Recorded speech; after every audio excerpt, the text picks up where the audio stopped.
देखिए, केमिस्ट्री बहुत ही बेहतरीन सब्जेक्ट है। फिजिक्स मेरी आंखें, केमिस्ट्री मेरी जुल्फें, बायो मेरा दिल और मैथमेटिक्स गाल का तिल। केमिस्ट्री में IUPAC, इसमें लड़के बहुत ज्यादा गलती करते हैं। International union of pure applied and chemist, जैसे COOH कार्बोक्सिलिक है, ये CHO एल्डिहाइड है, OH ऑल अल्कोहल है, ये O यानी ईथर है या ऑक्सी इसको कहते हैं, ध्यान देना।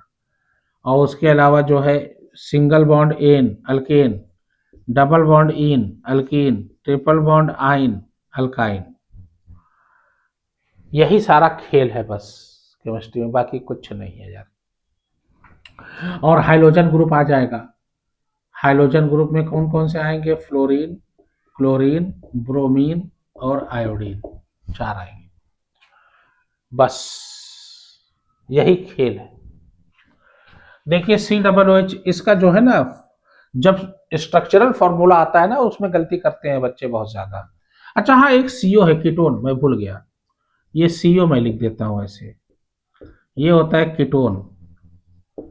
अब पढ़ा कैसे जाता है इसको? तो पढ़ा जाएगा फ्लोरो या क्लोरो, Cl है तो क्लोरो, Br है तो ब्रोमो और I है तो हाइड्रो।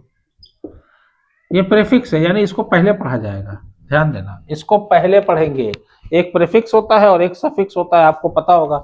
सफिक्स मतलब बाद में पढ़ा जाएगा, प्रेफिक्स मतलब पहले पढ़ा जाएगा। तो ये पहले पढ़ा जाएगा। ये होता है ओइक, COOH कार्बोक्सिलिक है। ये होता है अल, ये होता है ऑल, ये तो होता है ओन या नोन कहते हैं, और ये नीन आइन। ध्यान देना, एक कार्बन है तो मेथ होगा, और 2 कार्बन है तो एथ होगा, और 3 कार्बन है तो प्रोप होगा, 4 कार्बन है तो ब्यूट होगा, अब 5 कार्बन है, कार्बन गिन लिया जाता है 1 2 3 4 ऐसे करके, या एक साथ पूरा एक गिनती में रहेगा तो तब गिन लिया जाएगा। 4 ब्यूट हो गया, 5 है तो पेंट होगा, और 6 है तो हेक्स होगा, और 7 है तो हेप्ट होगा, और 8 है तो ऑक्ट होगा। खैर फिलहाल इतना देखिए, ध्यान देना, ये मायने रखता है बहुत। क्या कार्बन की गिनती से ही पता चलेगा कि ये मेथ में जाएगा कि एथ में जाएगा, जिसमें जाना चाहेगा। 3 से शुरू होता है, 3 पे खत्म होता है, बीच में 2 होते हैं। अगर ये सीधा सीधा हम बना दें ये, तो इसको क्या कहेंगे? Normal N। क्योंकि कार्बन कितने, 1 2 3 4 है, तो 4 है तो ब्यूट होगा। तो चूंकि सिंगल बॉन्ड है, सिंगल बॉन्ड होता है N, अब ब्यूट, ब्यूट के साथ N मिलेगा तो क्या हो जाएगा? Butane, that's it. लेकिन अभी यही को अगर मान लीजिए डबल बॉन्ड आ जाए तो हाइड्रोजन 2 कम हो जाते हैं, हाइड्रोजन आइटम्स। तो ये हो जाएगा CH, अब ये डबल बॉन्ड CH और ये CH3 पे खत्म। जहां पर डबल बॉन्ड बनेगा उसी के अगल बगल एक हाइड्रोजन आइटम्स कम हो जाएगा। 2 था ना, अब 1 हो गया। कोई नंबर नहीं, 1, ये 1 होता है ना, 1 लिखा नहीं जाता, आपको पता ही है, ये 1 हो गया।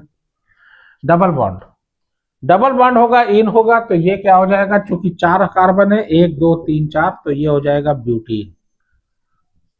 और अगर 3 बॉन्ड आ जाए तो ये भी एज खत्म हो जाएगा, क्योंकि 3 बॉन्ड का मतलब होता है CnH2n-2, यानी वो +2 था, CnH2n+2। तो +2 और -2 में कितने का अंतर है? जरा देखो पहले, राइट साइड में प्लस होता है और बाएं साइड में माइनस होता है। ये देखिए, 1 2 3 4 का फर्क होता है, 4 हाइड्रोजन कम होगा, 1 1 2 कम हुआ, 2 2 4, यानी पूरा खत्म, C बचेगा। अगर यही ब्यूटाइन हम लिखना चाहे तो ये हो जाएगा CH3, ये हो जाएगा C, triple bond C, CH3। देखिए ट्रिपल बॉन्ड जहां रहेगा उसी के अगल बगल पूरा एच खत्म। ये हो जाएगा ब्यूटाइन, क्योंकि कार्बन 4 है, 1 2 3 4, ये हो जाएगा ब्यूटाइन। इसी प्रकार से इसको पकड़ना है, डेट्स इट।